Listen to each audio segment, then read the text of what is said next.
Me abandonaron en un orfanato para quedarse con la herencia del abuelo. 20 años después, en la ruina, volvieron para salvarme. Lo que no saben es que la abuela me lo dejó todo a mí, y ahora soy la dueña de la empresa que están a punto de perder.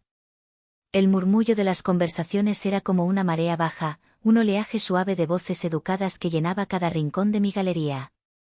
El champán fluía, reflejando las luces tenues en miles de burbujas ascendentes, y el aire olía a éxito, una mezcla de perfume caro, canapés gourmet y el casi imperceptible aroma del óleo fresco de la nueva colección.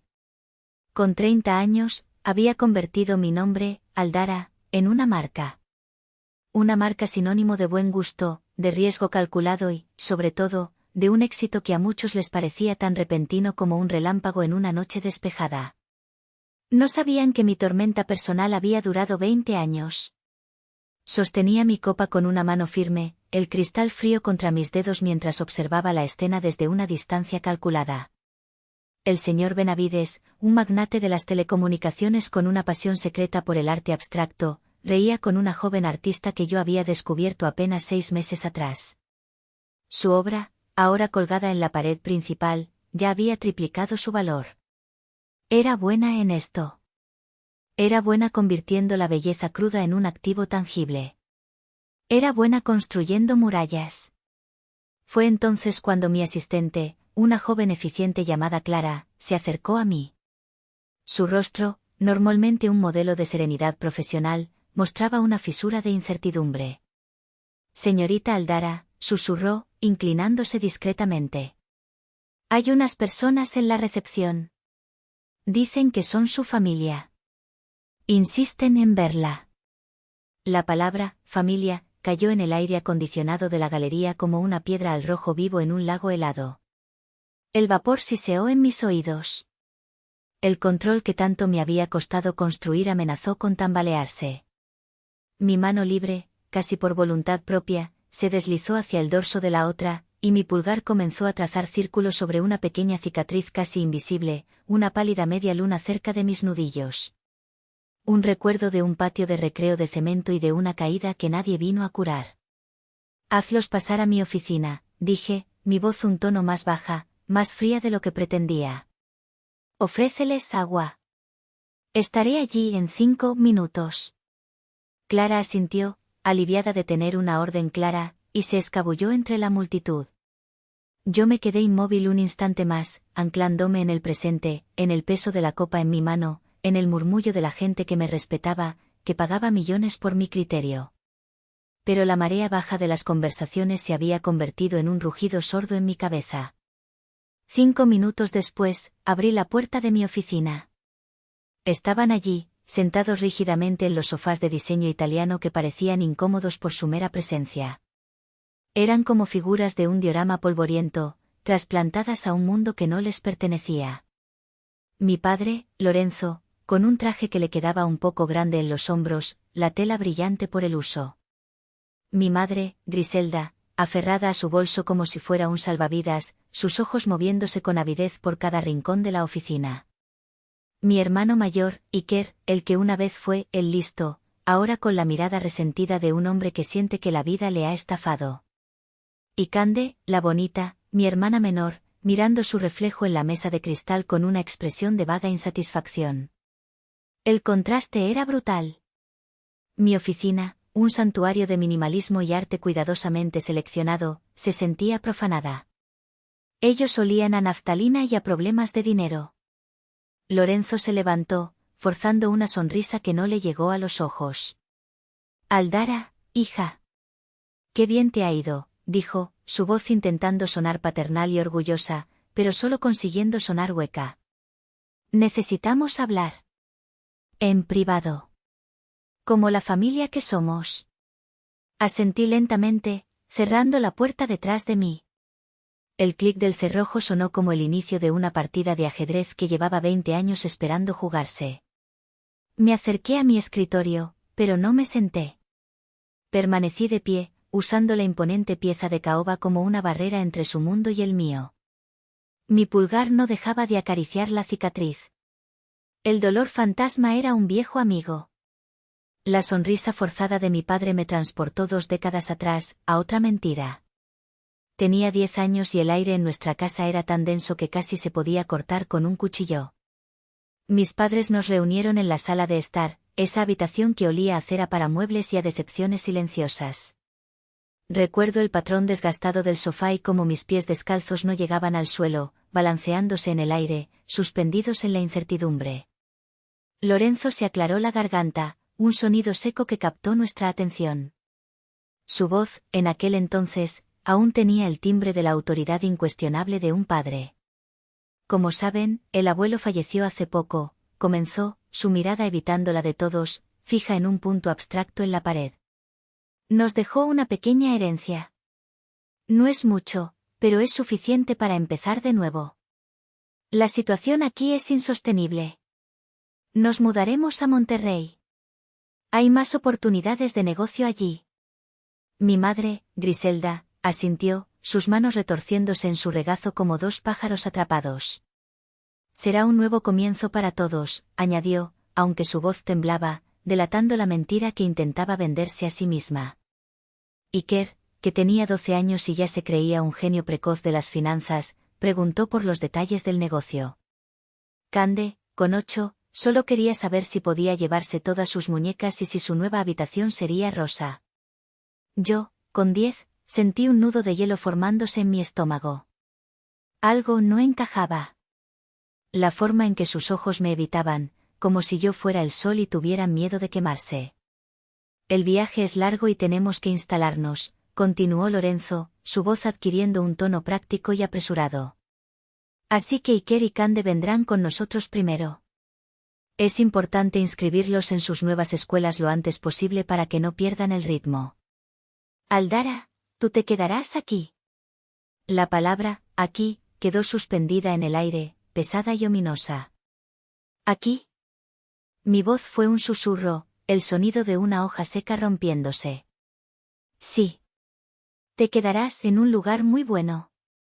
Un internado dirigido por monjas. Es solo temporal, dijo, y aquí vino la mentira, la daga envuelta en seda. Unas pocas semanas, un mes a lo sumo. Hasta que encontremos una casa lo suficientemente grande para todos. Para tu estudio de arte y todo. Luego volveremos por ti. Lo prometo. La palabra, prometo, salió de su boca y se disolvió en el aire, una mentira tan transparente que incluso una niña de 10 años podía ver a través de ella.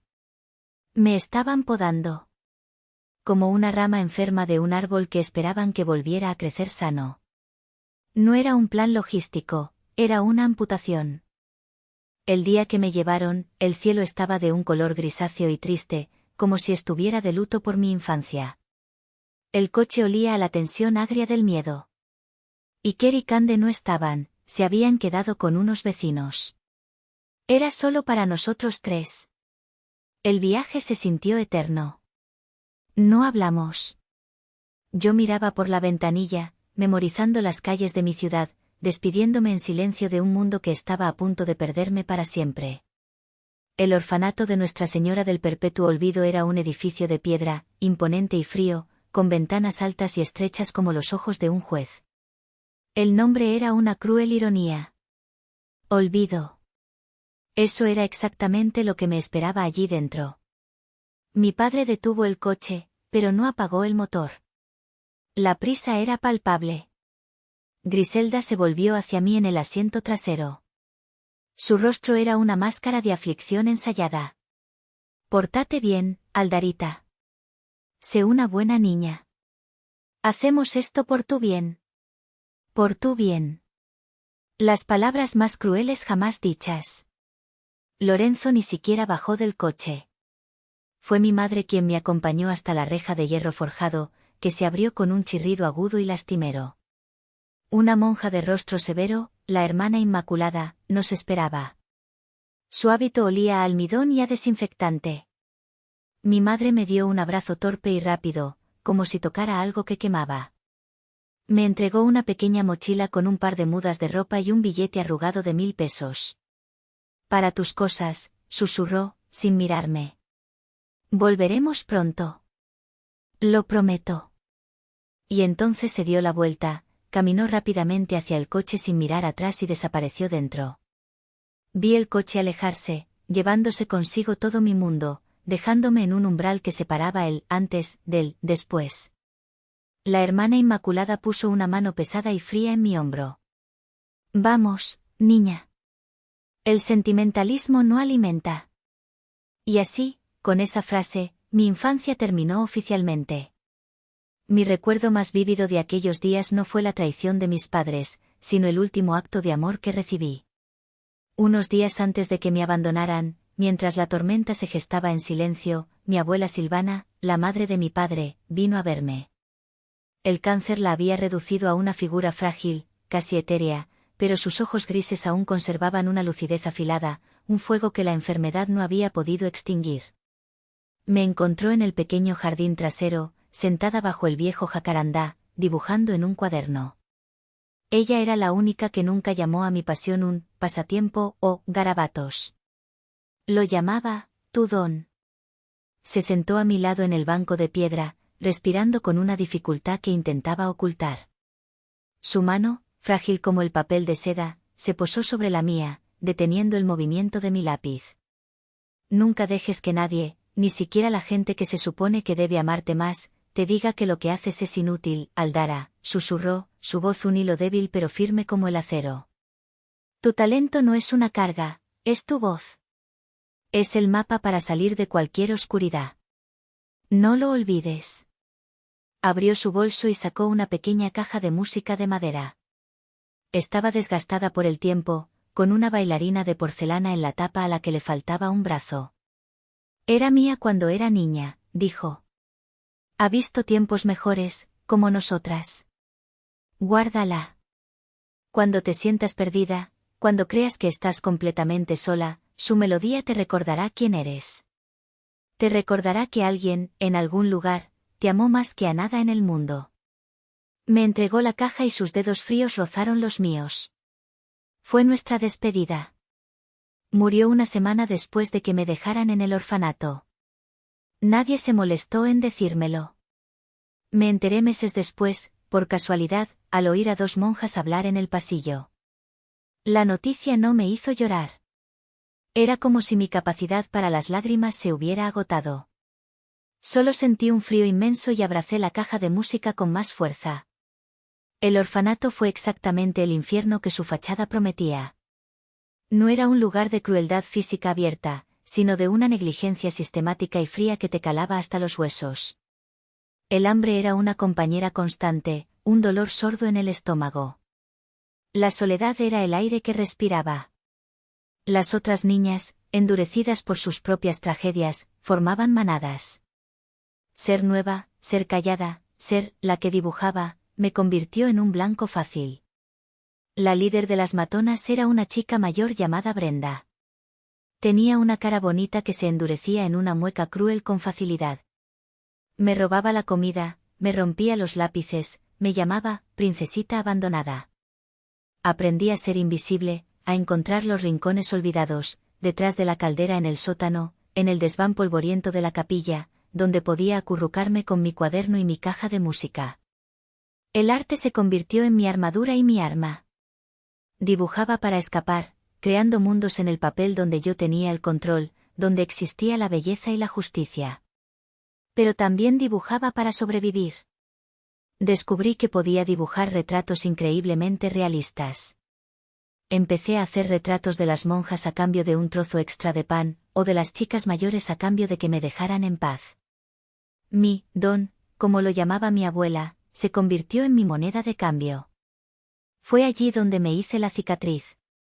Brenda y sus seguidoras me acorralaron en el patio de recreo. Querían la caja de música. Decían que algo tan bonito no le pertenecía a alguien como yo. Me negué. La abracé contra mi pecho con todas mis fuerzas. Me empujaron. Caí hacia atrás y mi mano se estrelló contra el borde afilado de un escalón de cemento. Sentí un dolor agudo y vi la sangre brotar. Pero no solté la caja. Su grito de dolor y rabia fue tan primario que las asustó. Se fueron, dejándome allí, sangrando y llorando en silencio. La herida se infectó. La hermana Inmaculada simplemente la limpió con alcohol, que ardió como el fuego, y le puso una venda sucia. Nadie se preocupó más. La cicatriz que quedó, esa pequeña media luna pálida, se convirtió en un mapa de mi nueva realidad. Estaba sola, y si quería sobrevivir, tendría que aprender a curar mis propias heridas. También aprendí a luchar. No con los puños, sino con la inteligencia. Empecé a observar, a escuchar. Aprendí los secretos de las demás, las debilidades de las monjas. Me convertí en una estratega silenciosa. La niña asustada de 10 años se estaba convirtiendo en una superviviente de acero. Y cada noche, bajo las sábanas ásperas, abría la caja de música y escuchaba su melodía delicada y triste. Era la voz de mi abuela, susurrándome a través del tiempo, recordándome su promesa. No estaba sola del todo. La tenía a ella. Y me tenía a mí. Cumplir 18 años en el orfanato de Nuestra Señora del Perpetuo Olvido no fue una celebración. Fue un desalojo. Un día eres una pupila del Estado, al siguiente eres un adulto legalmente responsable de ti mismo, con una caja de cartón con tus escasas pertenencias y una palmadita en la espalda de la hermana Inmaculada. Me encontré en la estación de autobuses del centro de la Ciudad de México con el equivalente a $50 en el bolsillo y ningún lugar a donde ir. El miedo era tan real, tan físico, que casi me paralizó. Era la misma sensación de abandono de hacía 8 años, pero magnificada. Ahora no había ni siquiera la falsa promesa de que alguien volvería por mí. Pero el miedo era un lujo que no podía permitirme. La supervivencia se había convertido en un músculo, y años de entrenamiento en el orfanato lo habían hecho fuerte. Esa primera noche dormí en un albergue para mujeres. Al día siguiente, conseguí un trabajo lavando platos en un restaurante del centro. El sueldo era una miseria, pero incluía una comida al día. Mi vida se convirtió en un borrón de trabajos agotadores y mal pagados. Fui camarera, limpiadora, dependienta en una tienda de conveniencia en el turno de noche. Vivía en un cuarto diminuto en una vecindad en la Doctores, un lugar donde el ruido y el olor a fritanga nunca cesaban. Ahorraba cada peso que podía. Comía lo más barato, vestía ropa de segunda mano. Mi único gasto, de lujo, eran los materiales de arte. Por las noches, cuando el agotamiento amenazaba con consumirme, me sentaba en el suelo de mi cuarto y dibujaba. Dibujaba los rostros cansados que veía en el metro, la arquitectura decadente de mi barrio, la belleza extraña de un charco de aceite reflejando las luces de neón. El arte ya no era una armadura, era mi oxígeno. Era lo único que me recordaba que yo era más que una máquina de trabajar y sobrevivir. A los 20 años, con mis ahorros, me inscribí en un curso nocturno de Historia del Arte en una escuela pública. Fue allí donde conocí al profesor Julián Cuesta. Era un hombre mayor, un académico que había renunciado a la pomposidad de las universidades privadas para enseñar a quienes de verdad tenían hambre de conocimiento. El profesor Cuesta vio algo en mí. No solo en mis trabajos, que entregaba con una meticulosidad casi obsesiva, sino en los bocetos que hacía en los márgenes de mis apuntes. Un día, después de clase, me pidió que me quedara. Aldara, dijo, mirando uno de mis cuadernos, tu análisis de Caravaggio es brillante, pero esto, señaló un retrato rápido que había hecho de él mientras daba la clase, esto es un don. Tienes una mano que no se aprende. ¿Se tiene o no se tiene? ¿Qué haces trabajando de camarera? Le conté mi historia. No toda, pero sí lo suficiente. Le hablé del orfanato, de mi lucha por sobrevivir. Escuchó en silencio, sin la lástima condescendiente a la que estaba acostumbrada. Cuando terminé, asintió lentamente. El mundo del arte es un club cerrado y elitista, Aldara, dijo con franqueza. Está lleno de niños ricos que juegan a ser artistas. Pero de vez en cuando, necesita sangre nueva. Necesita gente que ha vivido, que tiene algo real que decir. Gente como tú. Julián Cuesta se convirtió en mi mentor. Me dio libros, me llevó a exposiciones, me presentó a gente. Fue él quien me habló por primera vez del otro lado del arte, no el de la creación, sino el de la curaduría, la gestión, el mercado. Tienes el ojo de un artista, pero el cerebro de un estratega, me dijo una vez. Es una combinación muy rara y muy poderosa. Fue él quien me ayudó a conseguir una beca para terminar mis estudios. Y fue él quien, un día, me llamó a su oficina con una expresión extraña. Ha venido a verme un abogado, dijo. Un tal licenciado Ulloa. Dice que era el albacea de tu abuela, Silvana.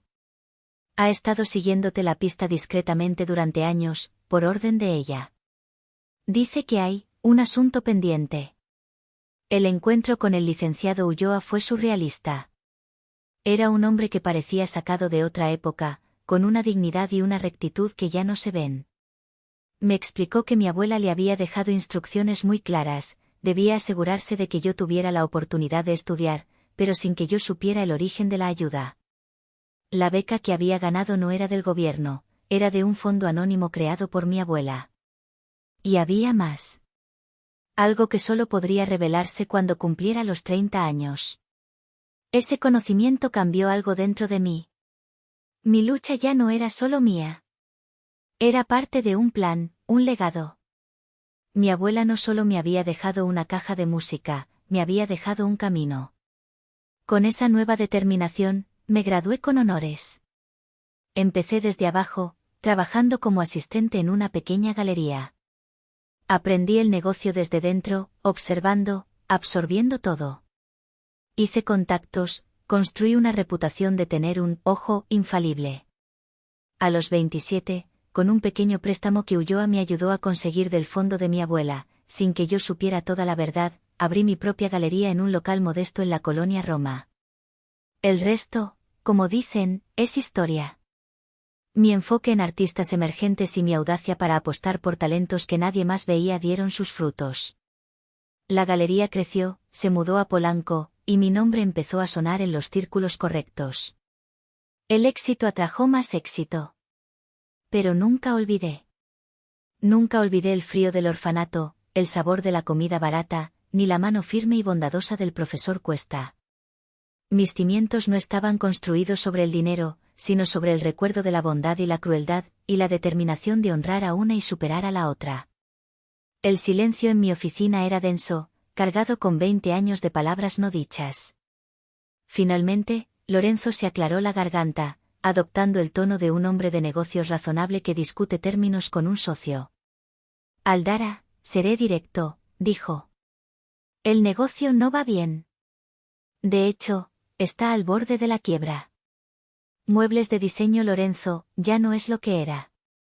La crisis económica nos ha golpeado muy duro, añadió Griselda rápidamente, como si estuviera leyendo un guión memorizado. Hemos luchado, de verdad que sí, pero las deudas, nos están ahogando. Observé sus rostros. No había vergüenza en ellos, solo una impaciencia apenas disimulada. Habían venido a cobrar una deuda que ellos mismos habían inventado. Vi un artículo sobre ti en la revista Líderes Mexicanos, continuó Lorenzo, señalando vagamente a su alrededor. Dice que eres una de las galeristas más importantes del país. Que manejas millones. Nos alegramos mucho por ti, por supuesto. Es bueno ver que el talento de la familia para los negocios no se ha perdido. La audacia de atribuirse mi éxito me dejó helada.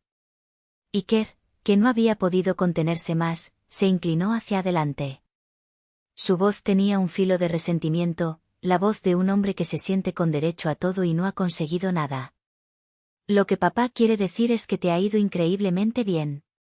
Tienes todo esto, dijo, con un gesto de desdén que abarcaba mi vida entera, mientras nosotros, tu familia de verdad, lo hemos pasado fatal. No parece justo, ¿verdad? Yo debería estar terminando mi maestría en el extranjero, pero tuvimos que recortar gastos. Cande necesita un coche nuevo. Son cosas básicas, Aldara. Fue mi madre la que asestó el golpe final, el que había estado ensayando en su cabeza durante todo el camino hasta aquí. Se levantó, se acercó y trató de tomar mi mano. La retiré instintivamente. No se inmutó. Sus ojos se llenaron de lágrimas de cocodrilo. Estamos aquí para salvarte, Aldara, dijo, su voz temblando con una emoción manufacturada. Para que dejes de estar sola.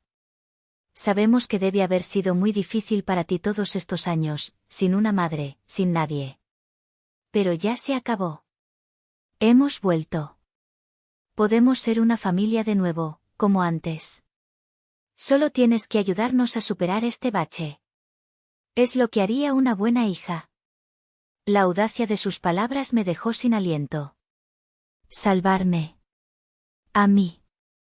La mujer que estaba de pie frente a ellos, la que había construido un imperio desde las ruinas que ellos habían dejado.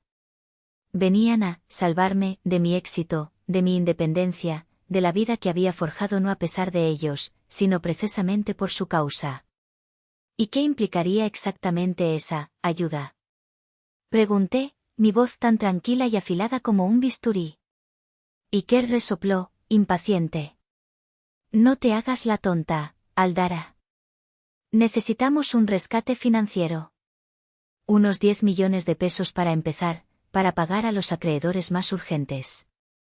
Y, bueno, la casa en la que vivimos ahora, la vamos a perder. Necesitaríamos un lugar nuevo.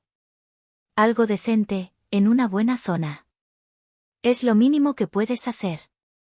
Es tu deber, tu responsabilidad familiar. Deber. Responsabilidad. Familia. Palabras que ellos habían vaciado de todo significado hacía 20 años y que ahora intentaban usar como armas contra mí. Me miraban expectantes, los cuatro, un frente unido de parásitos con un sentido retorcido del derecho. No veían a la mujer que era, solo veían un cajero automático con su mismo apellido. La niña de 10 años dentro de mí, la que lloró hasta quedarse dormida durante meses, quería gritar, lanzarles a la cara todo el dolor y la rabia acumulada. Pero la mujer de 30 años, la que había sobrevivido, la que había aprendido a jugar la partida a largo plazo, tomó el control. El hielo en mi estómago, aquel que sentí en la sala de estar de mi infancia, regresó. Pero esta vez, no era de miedo. Era de una claridad absoluta. Una calma extraña descendió sobre mí. El torbellino de emociones, la rabia, el dolor, la incredulidad, se asentó, dejando en su lugar una quietud glacial. Los observé como un entomólogo observa a unos insectos bajo un microscopio. Sus motivaciones eran tan primarias, tan predecibles. Y en esa previsibilidad, encontré mi fuerza. Me erguí, adoptando la misma postura que usaba cuando negociaba un acuerdo de 7 cifras. Les ofrecí una sonrisa pequeña y controlada, una obra de arte de la contención. Tienen razón, dije, y vi un destello de triunfo en los ojos de mi padre y mi hermano. Es un asunto familiar. Y los asuntos familiares deben tratarse con la seriedad que merecen. Me acerqué a mi escritorio, mi movimiento fluido y deliberado. Abrí un cajón y saqué una tarjeta de visita de una caja de plata. La deslicé sobre la superficie de caoba hacia mi padre. Este es el licenciado Ulloa. Es mi abogado y el administrador de mi patrimonio. Nos reuniremos en su despacho el viernes a las 10 de la mañana para formalizarlo todo. La palabra, formalizar, fue como música para sus oídos. Lorenzo recogió la tarjeta, sus dedos temblando ligeramente de emoción. Excelente, Aldara. Sabía que entenderías, dijo, hinchando el pecho. Eres una buena chica, después de todo. Siempre lo he sido, repliqué, y el doble sentido flotó en el aire, completamente inadvertido para ellos. Se levantaron para irse, la tensión en sus cuerpos reemplazada por una euforia mal disimulada. Griselda incluso intentó abrazarme. Puse una mano en su hombro, una barrera sutil pero firme, y la detuve. El viernes, mamá. Asintió, un poco desconcertada, y se apresuró a seguir a los demás. Los acompañé hasta la puerta de la oficina. Mientras salían, los vi mirar por última vez la galería, pero esta vez no con envidia, sino con la mirada de propietarios evaluando su nueva adquisición. Cuando la puerta se cerró, me apoyé en ella, cerrando los ojos. Exhalé lentamente, liberando el aire que no sabía que estaba conteniendo. No sentí dolor. No sentí rabia. Solo una profunda y agotadora sensación de finalidad. El círculo, por fin, estaba a punto de cerrarse. Esa noche, no pude dormir. Di vueltas por mi penthouse, un fantasma en mi propia vida de lujo. Los cuadros en las paredes, normalmente una fuente de consuelo y belleza, parecían observarme en silencio. Fui a mi estudio personal, una habitación a la que nadie más tenía acceso. En una pared, oculta detrás de un panel corredizo, había una caja fuerte. La abrí. Dentro, junto a documentos importantes y algunas joyas, estaba la vieja caja de música de mi abuela Silvana. La saqué. La madera estaba pulida por décadas de contacto, suave y cálida bajo mis dedos. Me senté en el suelo, como hacía de niña en el frío dormitorio del orfanato, y la coloqué en mi regazo. Giré la pequeña manivela y la melodía familiar llenó el silencio. Una melodía dulce, melancólica, la canción de cuna de mi supervivencia. Pero esta vez, no dejé que terminara. A mitad de la pieza, detuve la música. Recordaba las palabras de mi abuela: algún día, tocará tu propia melodía. Durante años, pensé que era una metáfora. Pero una noche, en el orfanato, desesperada y sola, descubrí su verdadero significado. Con cuidado, giré la pequeña bailarina de porcelana de la tapa en sentido contrario a las agujas del reloj. Hubo un suave clic. Luego, presioné una de las incrustaciones de nácar en el lateral. Se escuchó otro clic, y un pequeño compartimento secreto, un fondo falso que nadie habría sospechado, se abrió. Dentro no había joyas. Solo una llave de caja de seguridad antigua y una nota doblada, escrita con la caligrafía elegante y temblorosa de mi abuela. La desdoblé. Solo había 3 palabras: cláusula 11b, el verdadero legado. Tomé el teléfono. Marqué un número que sabía de memoria. Sonó 2 veces antes de que una voz grave y tranquila respondiera. Licenciado Ulloa. Licenciado, soy Aldara, dije, mi voz firme. Han venido. Cayeron en la trampa. Hubo una pausa al otro lado de la línea. Pude imaginar al anciano abogado asintiendo lentamente. Había sido el albacea de mi abuela, un hombre de una integridad inquebrantable que había esperado 20 años este momento. Lo supuse cuando agendaste la cita, respondió. ¿Procedemos entonces? Sí, dije, mirando la llave en mi mano. Es hora de ejecutar el testamento de mi abuela. El verdadero testamento. Colgué el teléfono. La partida de ajedrez había comenzado. Y yo estaba a punto de hacer mi movimiento final. La sala de juntas del bufete, Ulloa y Asociados, era un espacio diseñado para intimidar. Paredes revestidas de madera oscura que olían a cera de abeja y a decisiones de millones de pesos, una mesa de conferencias tan larga que parecía un portaaviones, y una vista panorámica del Paseo de la Reforma. El viernes por la mañana, mi familia llegó 5 minutos antes, vestidos con lo que claramente era su mejor ropa, sus rostros una mezcla de codicia y nerviosismo. Yo ya estaba allí, sentada al lado del licenciado Ulloa en la cabecera de la mesa. Llevaba un traje de pantalón color marfil, un conjunto que irradiaba poder y serenidad. No me levanté cuando entraron. Simplemente los observé tomar sus asientos en el lado opuesto, como si fuéramos 2 bandos a punto de firmar un tratado de paz. El licenciado Ulloa, un hombre de unos 70 años con cabello plateado y una presencia imponente, carraspeó. Sus ojos, detrás de unas gafas de montura fina, se posaron en cada uno de ellos. Gracias por su puntualidad, comenzó, su voz profunda y resonante. Estamos aquí para discutir y formalizar el apoyo financiero que la señorita Aldara ha decidido ofrecer a su familia. Sin embargo, antes de proceder, hay una formalidad que debemos atender. Abrió una carpeta de cuero que tenía delante, con un gesto deliberado. Se trata del testamento de la difunta doña Silvana, madre del señor Lorenzo. A la luz de las nuevas circunstancias y de la reunión de la familia, es mi deber como albacea revisar ciertas disposiciones para asegurar que todo se haga en conformidad con sus últimos deseos. Vi a mi padre fruncir el ceño, confundido pero intentando parecer en control. ¿El testamento de mi madre? Pero eso se resolvió hace 20 años. Creí que todo estaba claro. No del todo, señor Lorenzo.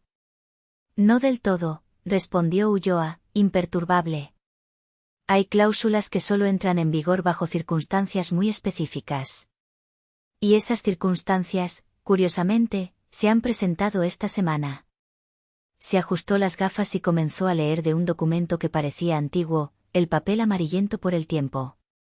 Yo, Silvana de Alba, en pleno uso de mis facultades mentales, declaro lo siguiente: con el fin de preservar la unidad familiar y el patrimonio que con tanto esfuerzo construí, dispongo que mis activos principales se consoliden en un fideicomiso. Este fondo se establece para asegurar la preservación del patrimonio y negocio familiar, así como el bienestar de mi hijo Lorenzo y sus descendientes directos. El licenciado Ulloa hizo una pausa. Pude ver cómo la tensión abandonaba los hombros de mi padre. Una sonrisa de alivio se dibujó en el rostro de mi madre. Iker intercambió una mirada de triunfo con Lorenzo. Habían ganado. No solo recibirían mi dinero, sino que el propio testamento de la abuela los respaldaba. Sentían la validación de la matriarca muerta, una justificación para su codicia. Me miraron con una mezcla de lástima y superioridad. La pobre y solitaria Aldara, que ni siquiera había sido considerada una parte fundamental del bienestar familiar. El público en sus cabezas, la audiencia imaginaria de sus vidas, los estaba aplaudiendo. Habían sido los padres que, a pesar de las dificultades, habían asegurado el futuro de sus hijos predilectos. El pequeño sacrificio de una hija había valido la pena. Esto es excelente, licenciado, dijo Lorenzo, frotándose las manos, su voz recuperando la arrogancia. Siempre supe que mi madre era una mujer sabia y que, al final, la familia era lo primero para ella. Entonces, ¿cómo procedemos para que Aldara haga su contribución al fideicomiso? El licenciado Ulloa levantó una mano, pidiendo silencio. No levantó la vista del documento. Aún no he terminado, señor Lorenzo. La sonrisa de mi padre vaciló. El silencio volvió a caer sobre la sala, pero esta vez, estaba cargado de una nueva e indefinida tensión. La primera parte del plan, el cebo, había sido tragado por completo. Ahora venía el anzuelo. El licenciado Ulloa se tomó un momento. Pasó la página del testamento con una lentitud deliberada, cada susurro del papel viejo amplificado por el silencio de la sala. Todos los ojos estaban fijos en él. Como decía, continuó, su tono ahora más grave, más formal, el bienestar de la familia era una de las preocupaciones de doña Silvana. Sin embargo, su principal preocupación era la justicia. Y la protección de los inocentes. Por ello, añadió una cláusula. Una cláusula especial, sellada y custodiada por mí, que solo podía ser revelada y ejecutada si se cumplía una condición muy específica. Levantó la vista del papel y sus ojos se clavaron en los de mi padre. Esa cláusula es la cláusula especial 11b. Y esa condición, señor Lorenzo, la cumplió usted mismo, con la ayuda de su esposa, hace exactamente 20 años. El color desapareció del rostro de mi padre. Griselda lo miró, confundida, su mano volando a su boca. ¿Qué condición? Tartamudeó. Ulloa volvió al documento. Su voz era ahora la de un juez dictando una sentencia inapelable. La cláusula 11b anula y reemplaza cualquier disposición anterior de este testamento si se cumple la siguiente condición: que mi única nieta, Aldara, desde el día de mi fallecimiento hasta el día de su 30º cumpleaños, no haya recibido sustento económico, ni haya cohabitado, ni haya estado bajo la tutela legal o de facto de sus padres, Lorenzo y Griselda. En resumen, si mi nieta es abandonada por ellos. Un jadeo colectivo recorrió el lado opuesto de la mesa. El triunfo en el rostro de Iker se transformó en una máscara de incredulidad y pánico. Habiendo verificado a través de registros oficiales del Estado y testimonios jurados del personal del orfanato de Nuestra Señora del Perpetuo Olvido, continuó Ulloa, su voz implacable, que la señorita Aldara fue ingresada en dicha institución a la edad de 10 años y posteriormente vivió bajo la tutela del Estado hasta su mayoría de edad, declaro que la condición se ha cumplido en su totalidad y de manera irrefutable. Eso es absurdo. Es una locura. Gritó Iker, poniéndose de pie de un salto. Mi abuela nunca haría eso. Debe ser una falsificación. Siéntese, joven, ordenó Ulloa, su voz como un látigo. O haré que seguridad lo retire. Su abuela era más inteligente de lo que ustedes jamás le dieron crédito. Y amaba a su nieta más de lo que ustedes jamás podrán comprender. El silencio que siguió fue pesado, roto solo por el sollozo ahogado de mi madre. ¿Y qué dice esa cláusula? Preguntó Lorenzo, su voz apenas un susurro ronco, la voz de un hombre que ve el precipicio abrirse a sus pies. Aquí estaba. El momento. El jaque mate moral que mi abuela había planeado desde su lecho de muerte. La cláusula 11b, dijo Ulloa, y por primera vez, me miró y me dedicó una casi imperceptible sonrisa de respeto. Estipula lo siguiente. Punto 1. La totalidad de mi fideicomiso, que al día de hoy, tras 20 años de inversión y crecimiento supervisado, está valorado en más de 500 millones de pesos, será transferido en su totalidad y administrado única y exclusivamente por mi nieta, Aldara. 500 millones. La cifra flotó en el aire como un gas venenoso. La mandíbula de Lorenzo cayó literalmente. Cande dejó escapar un gritito ahogado. Pude ver a Iker haciendo cálculos mentales, su rostro pasando del rojo de la ira al blanco de la conmoción.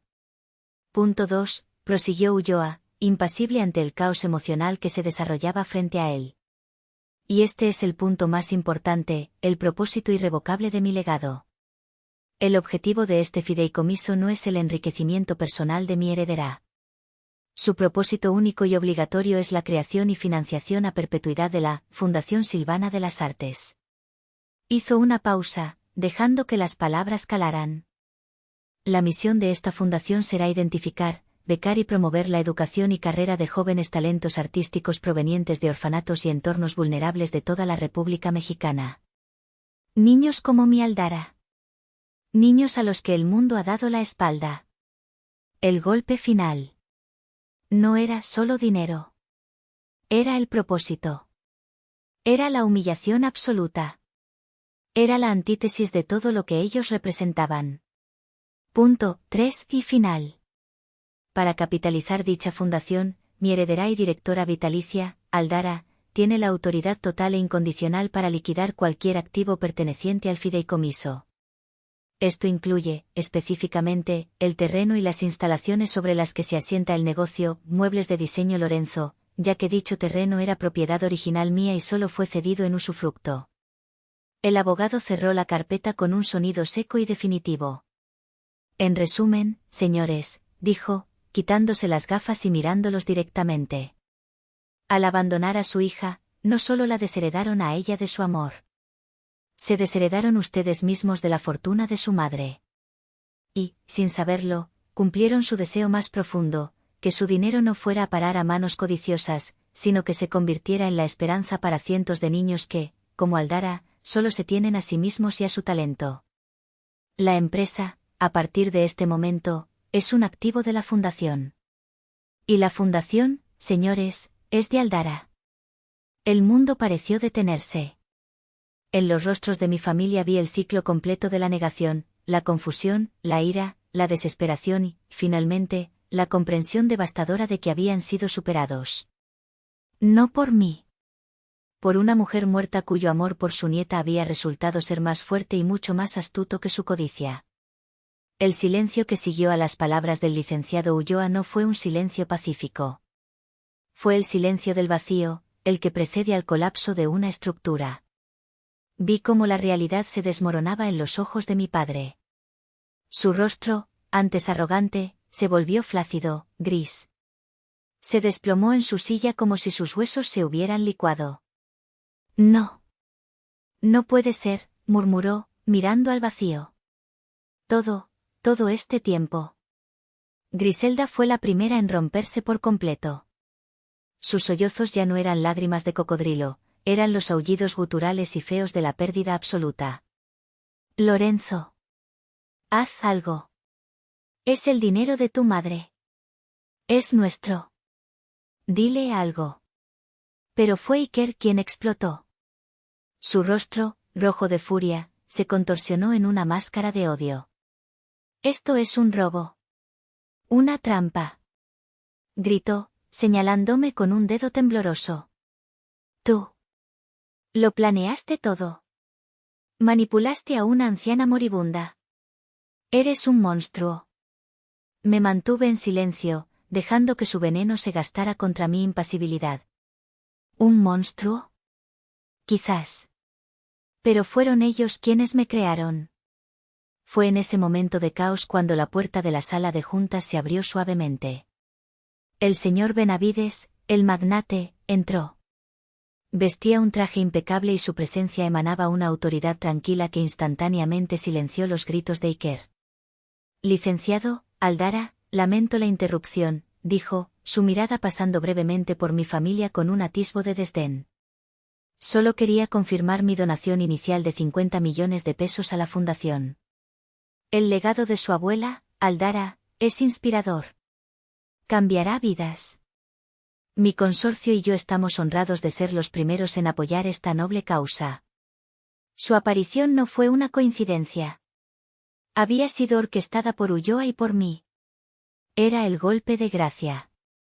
No solo habían perdido su fortuna en privado, sino que ahora su humillación era pública, presenciada por un hombre cuyo respeto significaba todo en su mundo de apariencias. Ver a Benavides, un pilar de la élite empresarial, aliarse conmigo y validar el inútil mundo del arte y la caridad fue una aniquilación social para ellos. Lorenzo pareció envejecer 10 años en ese instante. La lucha se desvaneció de él, reemplazada por una derrota abyecta. Cande, que había permanecido en silencio hasta entonces, finalmente habló, su voz era la de una niña asustada.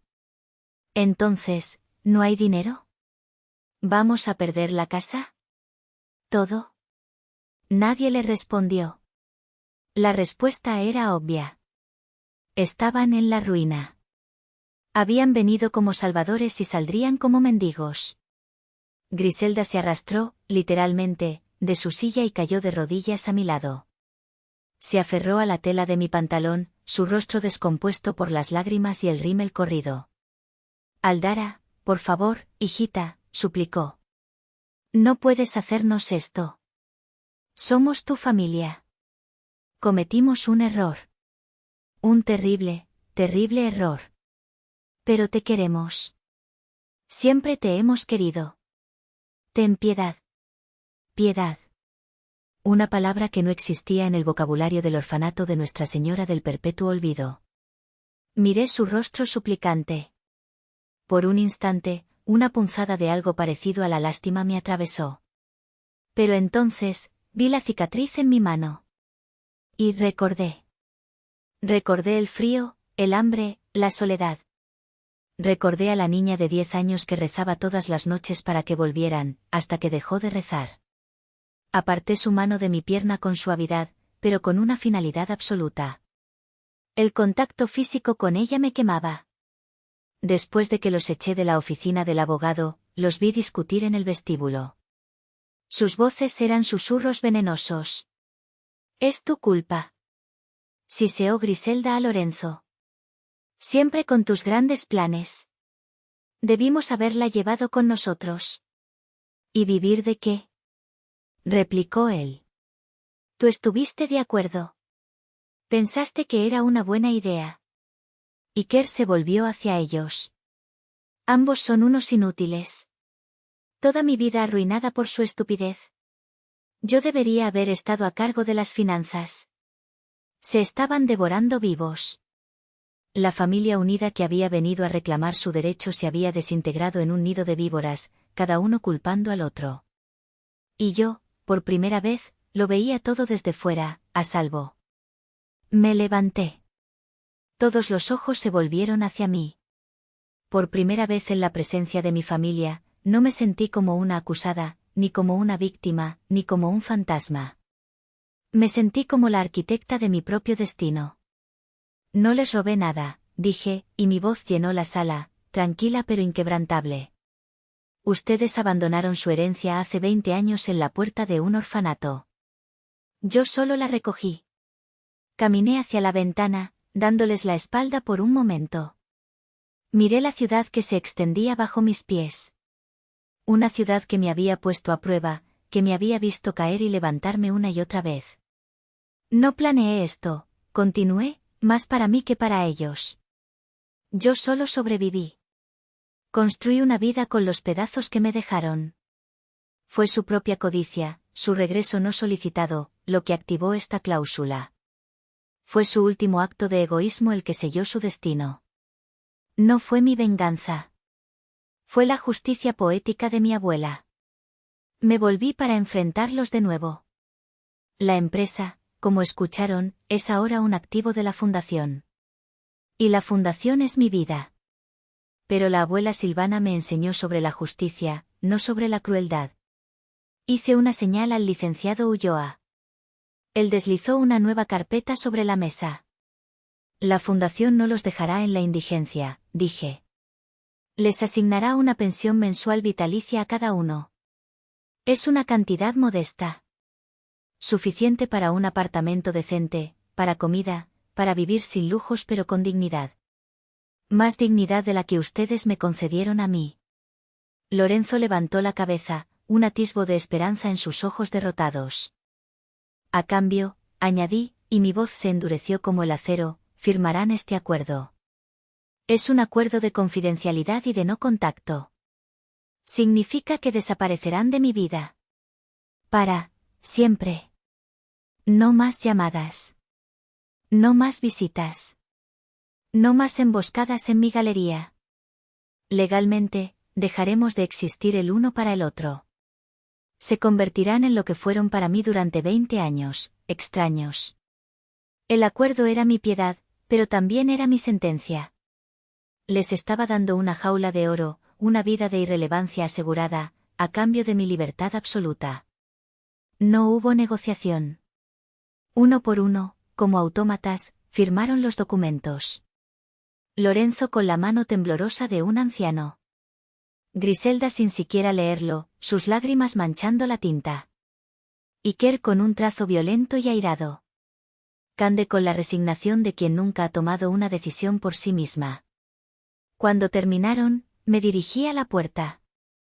No dije adiós. No había nada que despedir. Señor Benavides, licenciado Ulloa, gracias por todo, dije, asintiendo a los dos hombres que habían sido mis verdaderos aliados. Salí de la sala de juntas sin mirar atrás. Caminé por los pasillos de mármol del bufete, mis tacones resonando con un ritmo firme y decidido. No me sentía eufórica. No sentía una alegría vengativa. Sentía ligereza. Como si una carga que había llevado sobre mis hombros durante 2 décadas se hubiera desvanecido, disuelta en el aire acondicionado de esa sala de conferencias. Esa tarde, volví a mi galería, ahora silenciosa. La luz del atardecer se filtraba por los ventanales, bañando las obras de arte en un resplandor dorado.